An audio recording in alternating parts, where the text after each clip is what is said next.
5 of my nieces have had new babies within the last 6 months. We're doing all we can to keep the population going. 3 of those 5 babies are first-time babies late in the mother's childbearing years. 3 little miracle babies.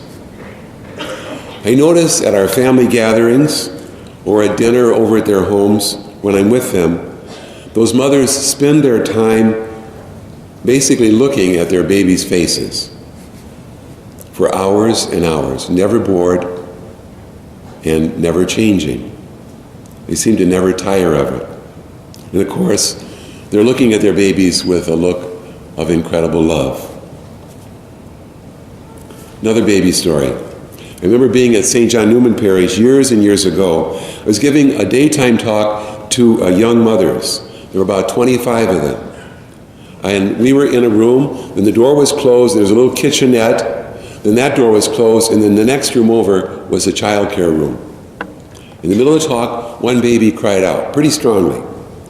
All the mothers listened, then 24 of them relaxed, and one of them popped up to go see her baby. I was standing there saying, how did she do that? It's amazing. But all 25 of them instantly knew, that's not my baby, or in the case of that one mother, that is my baby. In our gospel today, Jesus tells us, or in our first reading from Isaiah, that his love for us is even greater than that. Amazing. He has studied. He knows every line of our face. He's looking at us always with his look of love. He says, even if a mother could forget the child of her womb, be without tenderness, he says, I will never forget you. He gets the most radical case of love that humans can imagine, and he says, my love is greater than that. He hears our every cry, our every word, even the inmost cries in our heart that we don't verbalize. And he's there immediately responding to us. Even if a mother could forget the child of her womb, I will never forget you. Our gospel continues that theme, and Jesus is literally wooing us like a lover, asking us to respond to his great love for us, like any good lover asking for a response. He tells us, don't worry about what you're going to eat or drink or wear. If God provides for the birds of the sky, you're more important than they are. Your Heavenly Father knows everything that you need. In fact, he asks us to make responding to his love our number one priority in life. Jesus knows how we're made. So he points out that all of us are servants of someone or something. I always think of raspy Bob Dylan's song, You've Got to Serve Somebody. And Bob Dylan had it right. We're made to serve somebody, to belong wholly to another. The crucial question is, who will that other be? How we answer that question will have a huge impact on our life. If our ultimate concern, our number one priority is food or clothes or shelter or money or material goods, Jesus is warning us that we can easily slide into being a servant of those things. He knows we need those things. He says, your Father knows you need them, but then he immediately says, but serve your Father above all. If not, he knows we're in danger of becoming subservient to those things. The end result of that servitude will be incredible anxiety and stress in our life because we're out of kilter. We're serving something that we're not supposed to be serving as our God. Statistics of this are sobering. American Psychological Association says 70% of Americans report physical consequences of stress in their lives. The same 70% report emotional consequences of stress in their lives. 30% of Americans suffer from chronic stress. That means I'm always stressed out. 42%, this kind of surprised me, of Americans lie awake at night, unable to sleep because of stress. What are we stressed about? In that same study, 69% said they were stressed over money.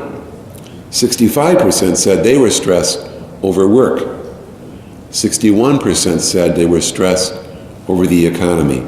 In other words, the very issues that Jesus tells us not to worry about is what's stressing out so many Americans. That is our fate, Jesus says, if we become servants of mammon, of this world's goods, rather than of Him. But, on the other hand, if we accept Christ's invitation, His wooing us, if we trust in Him and make Him the center of our life, then the whole energy and focus of our life changes. We focus on God first. Not only, we still have family, still have loved ones, still have a job, still have to put food on the table, pay the bills. Not only, but first, we focus on Him.